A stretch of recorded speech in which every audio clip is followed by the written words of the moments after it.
بسم اللہ الرحمن الرحیم۔ السلام علیکم۔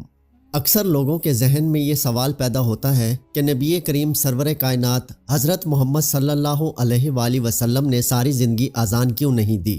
کیوں آپ صلی اللہ علیہ وآلہ وسلم نے اذان دینے کے لیے مؤذن کو مقرر کیا؟ اس بات کو جاننے کے لیے کہ حضور نے کبھی اذان دی یا نہیں، آئیے اس سے پہلے اذان کی فضیلت کے بارے میں پہلے ہم نبی کریم صلی اللہ علیہ وآلہ وسلم کی احادیث کا ذکر کرتے ہیں۔ اذان اسلام کا شعار ہے، اس کی اہمیت اور عظمت مسلم ہے، اور مؤذن کا کام بھی بہت اونچا مقام ہے۔ احادیث میں مؤذن کی فضیلت کے سلسلے میں بہت ساری روایتیں وارد ہیں۔ چند روایتیں ملاحظہ ہوں۔ عبد الرحمن بن ابی ساسا کہتے ہیں کہ مجھے ابو سعید خدری رضی اللہ تعالی عنہ نے یہ فرمایا کہ میں دیکھتا ہوں کہ تمہیں بکریوں اور جنگل میں رہنا پسند ہے، اس لیے جب تم جنگل میں اپنی بکریوں کو لیے ہوئے موجود ہو اور نماز کے لیے اذان دو تو تم بلند آواز سے اذان دیا کرو، کیونکہ جن و انس بلکہ تمام ہی چیزیں جو مؤذن کی آواز سنتی ہیں قیامت کے دن اس پر گواہی دیں گی۔ ابو سعید رضی اللہ تعالی عنہ نے فرمایا کہ یہ میں نے نبی کریم صلی اللہ علیہ وآلہ وسلم سے سنا ہے۔ عبداللہ بن عمر رضی اللہ تعالی عنہ کی ایک روایت میں ہے کہ جہاں تک مؤذن کی اذان کی آواز پہنچتی ہے وہاں تک کی وہ تمام چیزیں جو اس کی اذان کو سنتی ہیں سب اس کے لیے مغفرت کی دعائیں کرتی ہیں۔ حضرت ابو ہریرہ سے مروی ہے کہ رسول اکرم صلی اللہ علیہ وآلہ وسلم کا ارشاد پاک ہے کہ مؤذن کے گناہ جہاں تک اس کی اذان کی آواز جاتی ہے وہاں تک معاف کر دیے جاتے ہیں۔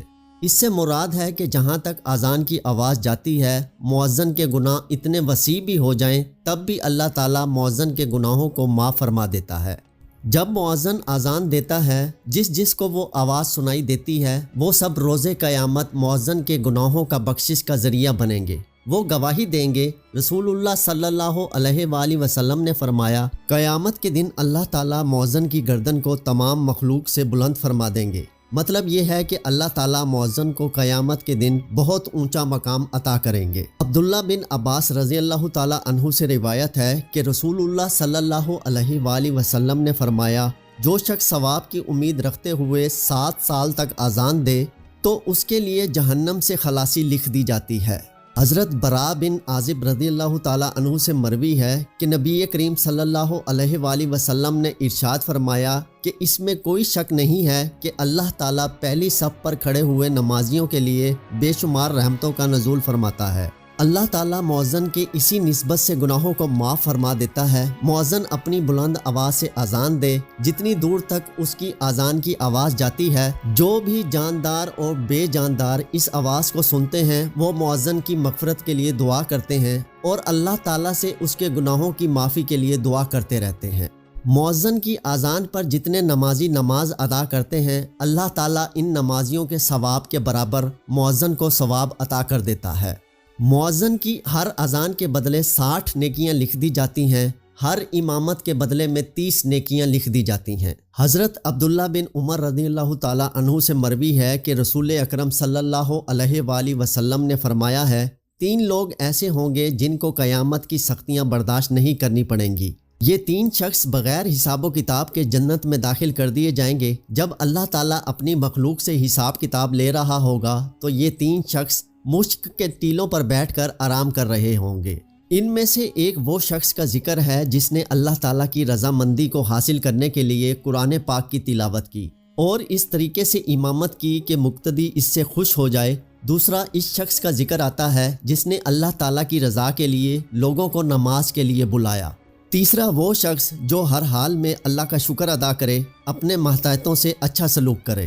حضرت جابر رضی اللہ تعالیٰ عنہ فرماتے ہیں کہ میں نے رسول اکرم صلی اللہ علیہ وآلہ وسلم کو فرماتے ہوئے سنا ہے کہ جب مؤذن کے اذان دینے کی آواز شیطان کے کانوں میں پڑتی ہے تو شیطان مقام روحہ تک دور بھاگ جاتا ہے۔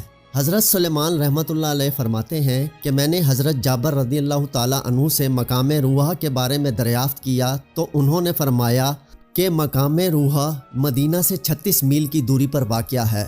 حضرت ابو ہریرہ رضی اللہ تعالیٰ عنہ نے فرمایا ہے کہ میں نے رسول خدا صلی اللہ علیہ وآلہ وسلم کو فرماتے ہوئے سنا ہے کہ جب مؤذن نمازیوں کو بلانے کے لیے اذان دیتا ہے تو اذان کی آواز کان میں پڑتے ہی شیطان دم دبا کر بھاگ جاتا ہے تاکہ وہ اذان کو نہ سنے۔ جب اذان ختم ہو جاتی ہے تو شیطان واپس اپنے ٹھکانے پر آ جاتا ہے۔ جب امامت کہی جاتی ہے تو شیطان پھر بھاگ جاتا ہے۔ جب امامت ختم ہو جاتی ہے تو شیطان پھر واپس آ جاتا ہے تاکہ نمازیوں کے دل میں وسوسہ ڈالے۔ نمازیوں کو نماز سے بہکانے کے لیے ہر کوشش کرتا ہے۔ شیطان نمازیوں کے دل میں ایسی ایسی باتیں ڈال دیتا ہے کہ اس کو یہ یاد نہیں رہتا کہ اس نے کتنی رکعتیں ادا کر لی ہیں۔ حضرت ابو ہریرہ رضی اللہ تعالیٰ عنہ سے مروی ہے کہ نبی اکرم صلی اللہ علیہ وآلہ وسلم نے فرمایا ہے کہ اگر لوگوں کو اذان اور پہلی صف میں کھڑے ہو کر نماز ادا کرنے کا ثواب کے بارے میں معلوم ہو جاتا تو نمازیوں نے پہلی صف پر کھڑے ہونے کے لیے قرعہ اندازی کیا کرنی تھی۔ حضرت ابو ہریرہ رضی اللہ تعالیٰ عنہ سے مروی ہے کہ ہم نبی اکرم صلی اللہ علیہ وآلہ وسلم کے ہمراہ تھے۔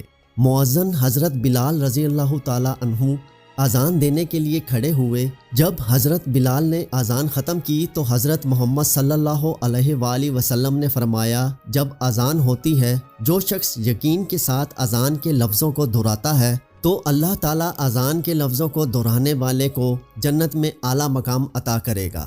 حضرت عبداللہ بن عمر فرماتے ہیں، ایک شخص رسول اللہ صلی اللہ علیہ وآلہ وسلم سے کہنے لگا، اے اللہ کے نبی، اذان پڑھنے والے ہم سے زیادہ ثواب حاصل کر لیتے ہیں، کیا کوئی ایسا عمل ہے کہ ہم کو بھی اذان دینے والے کی فضیلت حاصل ہو سکے؟ اس کی بات سن کر نبی اکرم صلی اللہ علیہ وآلہ وسلم نے فرمایا، تم بھی مؤذن کے پیچھے وہی الفاظ دہرایا کرو جو مؤذن پڑھ رہا ہوتا ہے۔ جب تم اذان کو دہرا چکے ہو تو جو دعا مانگو گے اللہ تعالیٰ تمہاری دعا کو رد نہیں کرے گا۔ ناظرین گرامی، آئیے اب بات کرتے ہیں کہ نبی کریم صلی اللہ علیہ وآلہ وسلم نے زندگی بھر اذان دی یا نہیں۔ یہ بات یاد رہے کہ نبی کریم صلی اللہ علیہ وآلہ وسلم سے نفس اذان تو قطعی طور پر ثابت ہے، اس بات سے کوئی مسلمان انکاری نہیں ہو سکتا، اس لیے کہ سنن ابی داؤد اور جامعہ ترمذی میں روایت ہے کہ جب اللہ تعالیٰ نے حضرت محمد صلی اللہ علیہ وآلہ وسلم کو نواسے سے نوازا تو حضرت محمد صلی اللہ علیہ وآلہ وسلم نے حضرت حسن رضی اللہ تعالیٰ عنہ کے کانوں میں اذان دی۔ لیکن کیا نبی کریم نے کبھی نماز کے لیے اذان دی؟ علامہ ابن حجر عسقلانی، علامہ زرقائی، امام دار قطنی اور اسی طرح علامہ سہیل رحمۃ اللہ علیہ کا فرمانا ہے کہ نبی اکرم صلی اللہ علیہ وآلہ وسلم نے نماز کے لیے کبھی اذان نہیں دی ہے۔ ان کا کہنا یہ ہے کہ نبی اکرم صلی اللہ علیہ وآلہ وسلم کا ساری زندگی اذان نہ دینے کا مسئلہ نبی اکرم صلی اللہ علیہ وآلہ وسلم کے خصائص میں ہے۔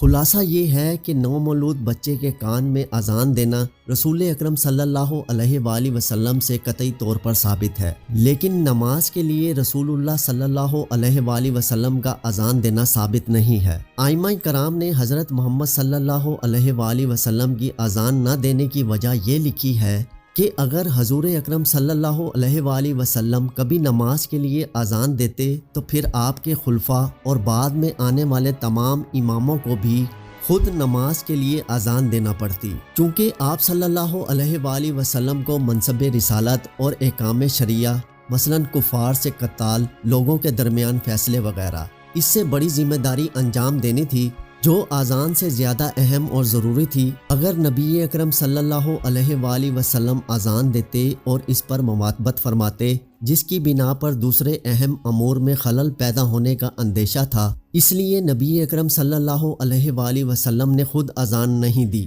اللہ تعالیٰ سے دعا ہے کہ اللہ تعالیٰ ہم کو نیکی کی ہدایت نصیب فرمائے، آمین۔